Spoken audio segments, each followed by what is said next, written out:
போராட்டம் வந்து கண்டிப்பா நடக்கும். ஏன்னா உங்களுக்கு இருக்க ஃபேமுக்கு இங்க வந்து நீங்க வந்து ஒரு போராட்டம் நடத்துறீங்க அப்படின்னா அது எவ்வளவு பெரிய பூகம்பமா வெடிக்கும் அப்படிங்கிறது வந்து எல்லாருக்கும் தெரியும். நான் இந்த வெடியை வந்து இந்த பூகம்பத்தை உங்கள்கிட்ட இருந்து எதிர்பார்க்கிறேன். இந்த விஷயத்த நீங்க செஞ்சு முடிச்சீங்க, இதுக்காக நீங்க இறங்குனீங்க அப்படின்னா கண்டிப்பா சொல்றேன், படிப்பறிவு நிறைந்த மாவட்டம் கன்னியாகுமரி மாவட்டம் சொல்றாங்க. இங்க ஜாதிக்கோ இதுக்கோ எல்லாம் கிடையாது. எவன் ஒருத்தன் நல்லது செய்யறான்னு பாக்குறானோ அவனுக்கு கண்டிப்பா ஓட்டு போடுவாங்க.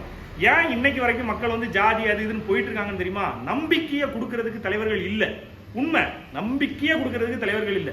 அப்படிங்கிற போது நமக்கு யாரு சப்போர்ட்டா இருப்பா, நம்ம விஷயங்களை எவன் வந்து நமக்கு முடிச்சு தருவாங்கிற போது பார்க்கும்போது நம்ம பக்கத்தில் உள்ளவன், நம்ம ஜாதியில உள்ளவன், அப்படிதான் போய் மக்கள் ஓட்டு போடுறாங்க. தவிர எவனாவது ஒரு முழுமையான நம்பிக்கை கொடு. முழுமையான நம்பிக்கைங்கிறது செயல்பாடு மூலமா தான் வருமே தவிர வெறும் பேச்சால வருவாரு. பேச்சுங்கிறது வந்து ஒரு நல்ல பேச்சுங்கிறது ஒரு பேச்சாளன், அவ்வளவுதான். எவன் ஒருத்தன் தன்னுடைய படையை வழிநடத்தி செயல்படுகிறானோ அவன் தான் தலைவன். அவன் மேலதான் நம்பிக்கை வரும். அந்த நம்பிக்கையை நீங்க கொடுத்தா ரொம்ப சந்தோஷம். இதை